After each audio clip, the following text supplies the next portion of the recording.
Good morning, afternoon, or evening, wherever you're at, ladies and gents. I am Kura Isagami, your resident tinkerer and Medarotter, and this is the Medarot News Network, bringing you all the latest developments and happenings with our favorite pet fighting robot series. Now this week, it sounds like we're starting July off with a pretty solid note with the introduction of the first official Ori Meta model that was announced as a winner back in early January, if I recall correctly, which would be the Cuttlefish-type Bouquet Bride, and for that very reason, I have labeled to this week's episode, Here Comes the Bride. So with that, let's go ahead and jump right on into what they announced with her overall kit today.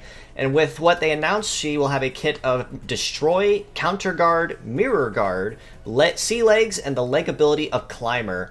Now, at first glance, as cute as she is, Bouquet Bride may not bring a whole lot to the table that we don't already have. Destroy, we've always had since the start. Counter Guard and Mirror Guard we've seen on other bots like Shin Saber, or the bots like Pretty Prime. But however, her leg ability of Climber is going to be a brand new skill to the game when she releases this week, and that is the ability that it grants S rank on mountain terrain in addition to the leg standard matches. Which means as a sea leg, she's already going to have some pretty solid mobility, probably not the highest or greatest there is compared to something like a biped or even a multi-legged on mountain terrains, but she's definitely going to get that extra edge that'll put her a step above most other sea legs, especially in modifiers that may require using them. Overall, her kit is going to be a very solidly defensive one with Counter Guard and Mirror Guard, but that is actually where her charm lies. Because she has both Counter and Mirror in her kit, she has the ability to reflect attacks, both melee and shooting, back to their respective senders. So she is basically a one-woman wall that, when she's on the line, you need to be very careful how you approach her, because you can't tell at first glance if she's using melee or if she's using Counter. On that note, her stats overall are pretty solid all around, about 3,300 per arm, about 36 for the head, almost 40, about 4,250 for her legs. Mobility of 675 is really, really good for a sea leg, not gonna lie. And that high evade stat of almost 2,100 is definitely gonna give her that extra edge for grazing or outright evading attacks, which is actually kind of standard for most sea legs in general. So she's definitely going to be a very solid addition to the team.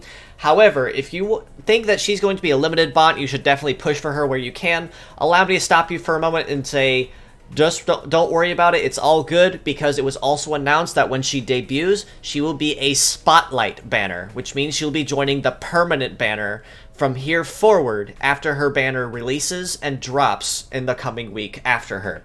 So if you did want to try to get a shot at Bouquet Bride, definitely try to go for her if you can, but if not, don't sweat it. Don't be in any particular rush to pick her up, because she's not going to be going anywhere anytime soon. On top of that, they also announced a second Spotlight coming back with her, and that was the Angel-type Heal Angel, with a kit of First Aid, Repair, Restore, Flight Legs, and the ability of Auto Repair. Now, if you need a healer, Heal Angel is probably one of your best friends when it comes to that, because she can not only repair lost HP to currently active parts, but she can also restore broken parts back to operation, albeit at 10% HP, but still, having something back at 10% HP is better than honestly not having it at all. And that especially applies to legs, absolutely to legs, in terms of keeping that competitive edge and keeping your speed as high as it can go. However, that's not the only thing that Heal Angel brings to the table when it comes to keeping parts in good health. She also has First Aid in her kit, which is a setup-based move that sets a heal plant on the field. Every ally that completes a heat phase, as in running to the line, if they have a broken part, First Aid will trigger immediately and restore it back to 10% HP. So say for instance her arm goes out, all she has to do is finish another heat phase on her next turn, and poof, the arm comes right on back and she can restore it back to whatever's necessary. As if that wasn't enough either to boast her widely impressive healing abilities, she also has arguably one of the fastest flight legs in the game, let alone not just for females, but just flight legs in general. And with the ability of auto repair, every time she completes a turn, she's going to restore just a little bit of HP back to all parts. So as long as she's not taking an absolute beating, Heal Angel's definitely going to stay in pretty good health overall on the field, or pretty much anyone that you set up as a healer with these legs. So you generally can never go wrong with using any of her parts, either as a pure set or as a mixed one. Overall, Again, she also is going to be a spotlight banner, so don't feel the need to push any rubies for her too heavily, because she is already in the permanent banner. Now, with that, on the subject of both Heal Angel and Bouquet Bride, because they are both spotlights and will be joining or are already in the permanent banner, I honestly see this week as maybe a skip week for some rubies if you guys have been hemorrhaging on any, because I'm going to be entirely honest, having the collaboration bots with the Omega Sisters, and then Tyrell Beetle on top of that, and then last week we had Sada Hime, the Oni Hime type, release as well. I can definitely say for a fact a lot of us have been bled pretty dry when it comes to our ruby stocks. So if you're not too enthused with this week's bots and banners, I would definitely recommend taking this week as a break week and a skip week, and maybe work on farming out some other stuff to probably replenish that supply even just a little bit. Next up, they announced the Fierce Battles that we have for this week, and then first up on the line is Float Spinner, with the kit of Melee Trap, Anti-Air, Anti-Sea, Float Legs, and the leg ability of Emergency. Overall, at first glance, Float Spinner does have a pretty wide kit when it comes to being able to use Anti-Air and Anti-Sea. However, that unfortunately is where her versatility ends, because in trade of having balance, she has a very niche mastery when it comes to taking out sea and flight-based opponents. Now, if you are by happenstance taking on someone who's using a flight-based or a sea-based legs, then absolutely, Float Spinner is going to absolutely decimate them. But otherwise, she's going to be kind of negligible and probably even hold the team back on the field more than benefit. Melee Trap, same case. Pretty solid to have if you're facing off against melee-based fighters on the opposing side, but otherwise, it's just kind of there. It really won't do anything. The leg ability of Emergency, though, does come in handy. I'd say that's probably the most useful part of her, as it buffs mobility when a part is broken, so you will progressively go faster the more damage you take, which honestly will make it a little easier if you have maybe like a clutch move that you need to fire off at the last second, either in a spiteful blow going down, or even just to kind of turn the tables at that last possible second. Overall, I would probably rate her versatility, I don't know, maybe a 3-4 out of 10 in terms of viability. Not to say she's terrible, but because of her incredibly niche kit of anti-air and anti-sea, it's going to really hurt her overall viability in the long run. So overall, farm her for parts just in case you might need them, but I wouldn't make any plans to make solid use or even main any of her parts anytime in particular. Next up in this week's Fierce Battles, they also announced Jinban Fairy, the figure skating type, with a kit of Charge Plant, Double Claw, Flight Legs, and the ability of Snow type. Now, out of the 3 Fierce Battles we have this week, Jinban Fairy is probably going to be the most versatile and the most viable. Charge Plant, absolutely, for the case that it will passively buff your Metaforce gauge at the end of each turn whenever you reach the line, so that extra Metaforce will definitely come in handy for charge-reliant attacks such as Charge Blade, Charge Buster, Beam Sword, Ghost Shot, so that'll definitely come in handy for those. Claw Arms are probably a little bit of a hit and miss in terms of the kind of damage they can deal, as they are a scattered AoE, which means they will deal 1 part at regular damage, and then 2 other parts at random at 1/3 of your total damage. So not to say that they're bad, I've honestly made some pretty solid use out of scattered AoE parts pretty decently. Damage is overall consistent, I suppose, as long as you have luck on your side, so generally can't go wrong with her kit even as a pure or as a mixed set, especially for conventional melee parts on a female bot. Her legs, honestly, also are a very handy piece to have on her. Being Flight Leg means she already has some amazing mobility going for her right from the start, and then the ability of Snow type on top of that gives her S rank on snow-based terrain. And snow-based terrain in particular is one of those few that's really, really hard to match on. I think the only best match you could have on it is probably B rank or maybe even A rank with certain C legs. Multi-legs are pretty solid on it, but bipeds unfortunately kind of suck at it. So having a flight leg with high mobility and that S rank on it is definitely going to put her at an advantage anytime that you're on a snow-based terrain. In terms of viability, I'd probably rate her about a 6 or a 7 out of 10. Definitely for conventional use more than nuking use, but definitely farm for her. Try to get her up to 3-star if you can, minimum. If you think you want to push her up any higher than that to 4-star, definitely go on ahead. Prioritize the legs absolutely for this very reason. Even if they may not have a super high heavy limit, females generally aren't built to withstand a lot of heavy parts anyway, so that really won't come to too much of a detriment to Jinban Fairy as a whole. And then the last fierce battle we have for this week is Hawkdecker with a kit of triple wave, flight legs, and the ability of XL. Now, Hawkdecker's been with us for a while. She made her debut, well, return anyway, back in Medarot 8, I believe. And has been sticking around with the library ever since. Now, Wave is a pretty solid attack as an ailment where it reduces the heat and cool of the afflicted target by about 25%. And then it also inflicts, if I can't remember, it was no defend or no evade, one of the two. So overall, in terms of ailments, Hawkdecker definitely has slowing down opponents down pat pretty nicely, and for that reason she can definitely be pretty useful if you know how to use her. However, because she is an ailment fighter, that is pretty much where her versatility ends, and she's really not all that meant to be used as a pure set. Maybe as a mixed set as parts, you could probably make use of one or two of them.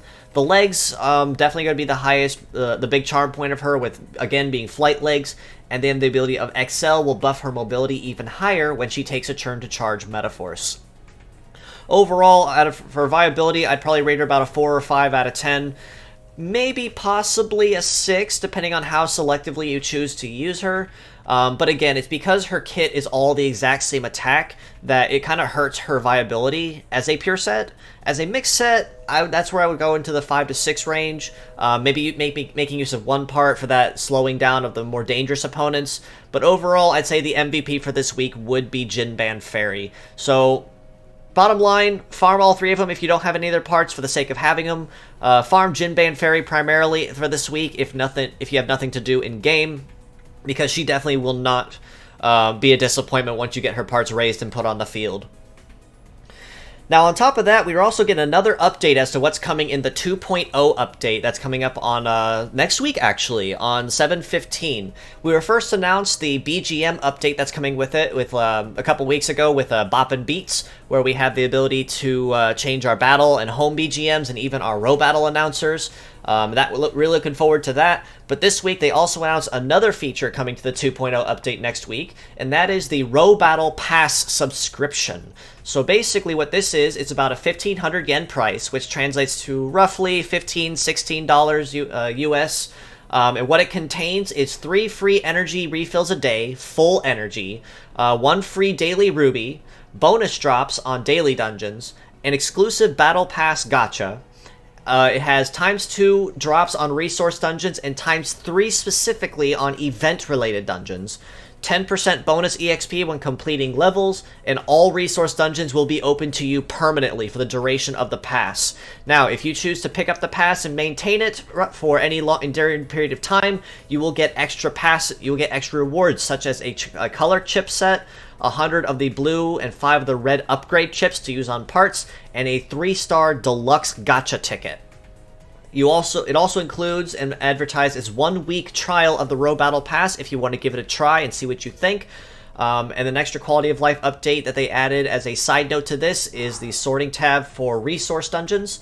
So overall, subscription-based gacha games definitely do have a pretty bad rep overall, so I can definitely understand why some people will be kind of hesitant at first, but for about a 1,500 yen price for roughly about 30 days, if I remember the video correctly, I'd say that's honestly kind of a fair deal, especially for the rewards that it offers. So if you choose to go after this and maintain on the rewards, do definitely comment down below and tell me what you think, or if you plan on picking this up, and tell me what you think of it. If you think the $15 a month for it is worth it overall, or if you think we should probably just stick with the 1-week trial and call it a day. So overall, looking forward to this, looking forward to the BGM update. They have a lot of stuff piled on and incoming for that 2.0 update coming next week. So stay tuned, folks. When that drops, I'm likely going to touch base on this and the BGM update one last time, just as a refresher, but it's going to be a very exciting update next week for sure. Last week, we also had another really interesting piece of news, and that is that Medarot has announced its second VTuber, Lear. Like Shushu Pop, she will be answering Q&As and fan art with respective hashtags, both with her and with Shushu Pop, with different ones. She did take a couple minutes to do a reveal video about herself. Honestly, very cute kit overall, very cute design. nice, a very nice personality overall. I'm really looking forward to seeing these two in future updates and future videos on the official channel. I'm also excited to see any updates, fan art, or questions that people might be asking them. So stay tuned for those. I might even touch base on a few of those too every once in a while once their videos start becoming more common. Aside from this, there also was, aside from this, the only other major news we have from Project Rising Beetle, once again, translators we are always looking for the Medarot Reloaded manga and any of the games or any other mangas in general. So if you have any knowledge in Japanese, coding, or cleaning and have some time on your hands, we are definitely open to any kind of help that you may be able to offer. Be a part of the translation team that brought Medarot to the West through its community with manga and translation projects. This includes currently our Medarot 1 and Medarot R English patches. Be a part of the team that brought those to light. And if you are interested in donating some time and effort, feel free to reach out to me, and I'd be more than happy to get you in touch with the right people to bring you up to speed on what's going on. And I suppose overall for this week, that about does it. So I do appreciate you stopping by. Thanks again. If you want to know more, you can follow us below at the Medarot News Network or the Metabots Forever pages and groups on Facebook. You can also reach out to us on Discord on Project Rising Beetle's official server at the link provided. You can also reach out to me on Twitter at Isagami if you have any questions or suggestions for me, feedback, or anything that you'd like maybe for me to cover in the future at some time. I got a couple ideas, like I've mentioned in the previous weeks, I've been thinking about. So if you have anything that you'd like to see or hear about in general, I'm more than open to any ideas that you might have. Now, one last little gift I have for you guys before I end this week's episode. And in the comments, in the description below, I'll be providing a link to a Google Drive of a little project of mine I've been working on for a while. And those in our Discord server currently already know about it and have been making use of this. So to you guys, this is old news, but to those that maybe found my channel or are still looking to get into the game, I have a very special gift for you. If you go to the Google Drive link provided, you will find 4 guides, I'm currently working on a 5th one, that will help break down everything there is to know about the game, from attacks to team building skills to an entire thorough breakdown of every menu in the game and how to proceed through them and what each button does. So, with this, you can use these as these handy dandy skills and guides to help you better understand the game a little better. And if you have any other questions or feedback or any other notes that I may have missed on it, you're more than welcome to reach out to me at the links provided as well. And with that, I do hope you enjoy it. If you have any questions or feedback, again, reach out to me. But once again, thank you for stopping by, folks. It's always happy to have you in for a visit. Until next time, this is your host, Kura Isagami of the Medarot News Network, signing out.